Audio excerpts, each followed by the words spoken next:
museum back to life. You know, people sit out on the front porch hoping people will come by. Go forth and do good. It's insane. I have the most understanding wife in the world. I treat everybody the same thing. Oh, that's the other thing I love about Marietta. It's like a melting pot. You are listening to Marietta Stories. Each week, veteran podcaster Bill Nowicki brings you the heartwarming, interesting, and fun stories from the people that make the community of Marietta, Georgia, a place to call home. Here's your host, Bill Nowicki. Hey everybody, welcome to Marietta Stories Podcast. I met with Amanda Seals and Stacy Huff. She spells it Stace, and I called her Stace. Totally my bad. Sorry about that. We met over at the Welcome Center, and I'm going to do a few episodes about every month and give you updates about the Marietta Pilgrimage. And in this episode, you're going to hear what neighborhood was chosen to be on this year's Marietta Pilgrimage. I think you're really going to enjoy it.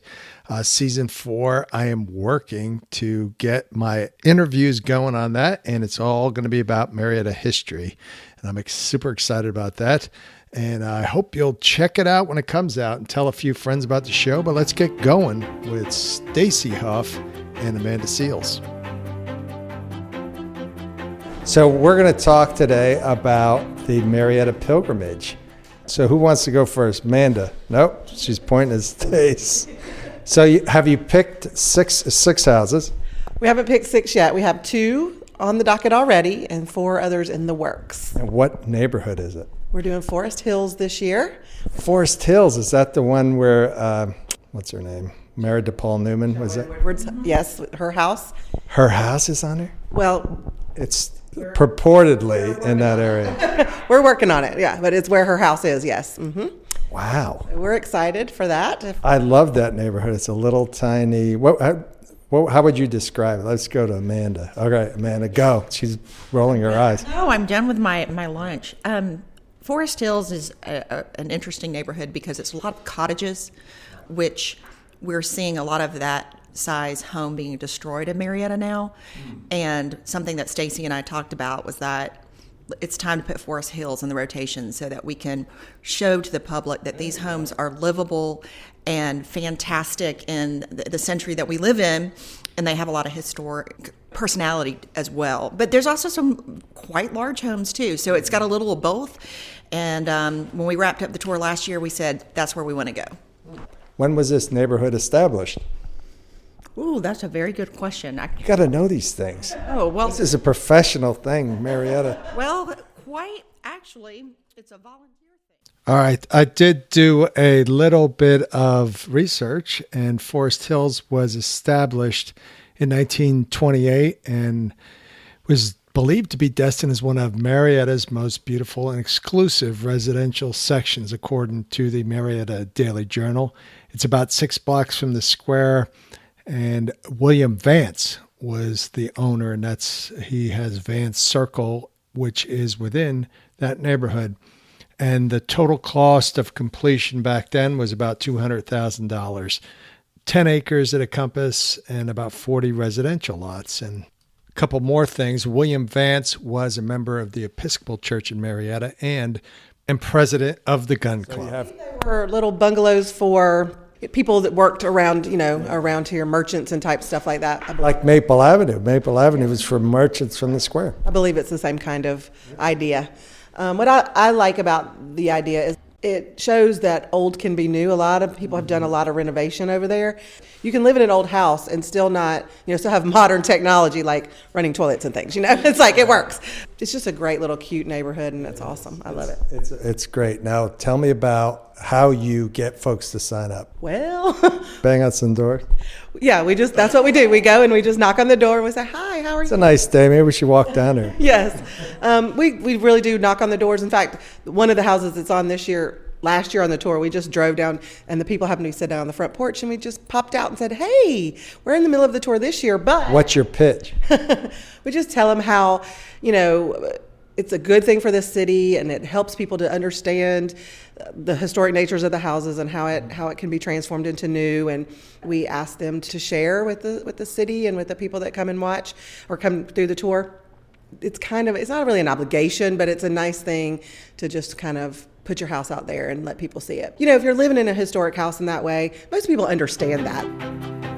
Johnny Walker Realty is a big part of Marietta Stories podcast, and their real estate agents are what makes that a great company. And Carrie Cox and Johnny Walker get the best folks. And one of those people is Carolyn Rambo Dawson, who cares about her clients, of course.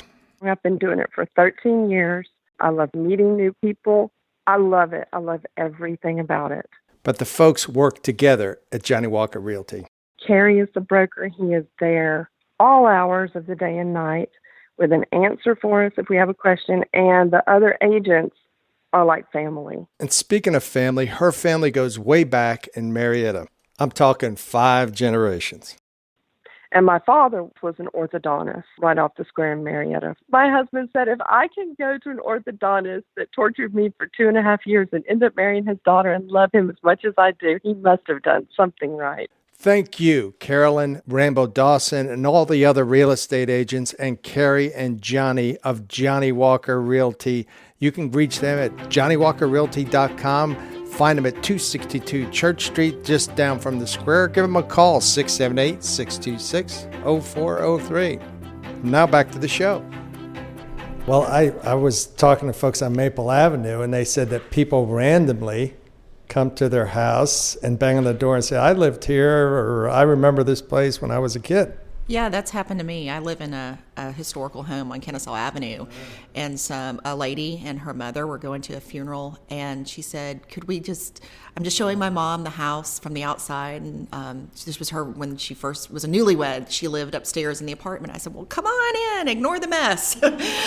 Tell me more, because a lot of times we're not the families that created the house or built the house, and the lineage gets broken, and doing that research kind of starts to be the verbal stories that you get. And we do appreciate it when folks let thousands of people come through their home, because that is the tour. It's that popular, and people really look forward to it. And we feel like, adding Forest Hills to the rotation, it adds a new element to it. There's been a couple homes here and there from the neighborhood that have been on the tour, but not the whole neighborhood as itself. So as a standalone district. So we're excited about that.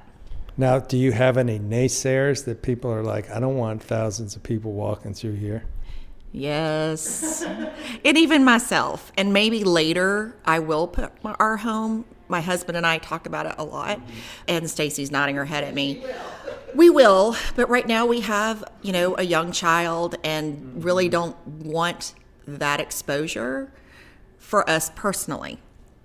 But that doesn't stop others, which is fantastic, because then you can see how kids live in these cottages or 100-plus-year-old homes. So it's a personal choice for each homeowner that does it. And we are so thankful that I'm one of the minority folks. There are more people that are willing and able to do it. Yeah, and I think that somebody said they're more like not really owners, but caretakers, that people come through their place. You want to say something, Stacey? Yeah, I was just going to say about that.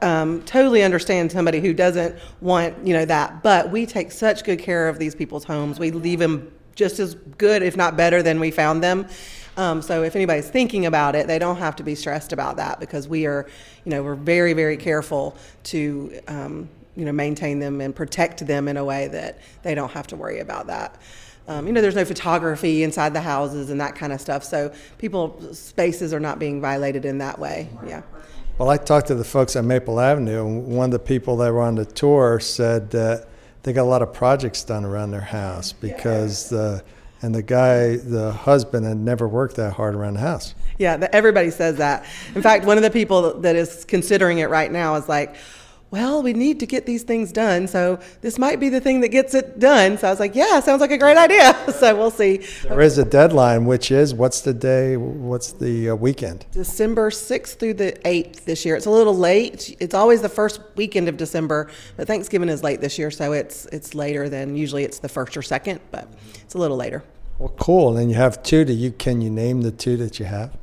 We don't want to do that yet. All right. Well, they have to stay tuned. We're going to get updates from you guys on your planning and how things are coming together. But I'm super excited to help you guys And I love the Marietta Pilgrimage, and it's great every year, and I'm sure it's going to be great this year. Yeah, we just want to say it's going to be the 32nd year of the tour this year. So it's been going long and strong, and we're here just to try to make it better by adding these new districts and getting some houses that people haven't seen before. So come on out and check it out. Hopefully, usually that December weekend is beautiful weather, and it's a fun event for you to do with your family or friends. All right, well, thank you so much. Stacy Huff and Amanda Seals of the Marietta Pilgrimage. Check them out, MariettaPilgrimage.com. Hey, guess what? I'm going to be on CBS 46. They're going to feature me when they come to the Marietta Square in May, so I'll let you know about that. Until then, this is Bill Nowicki from Marietta Stories.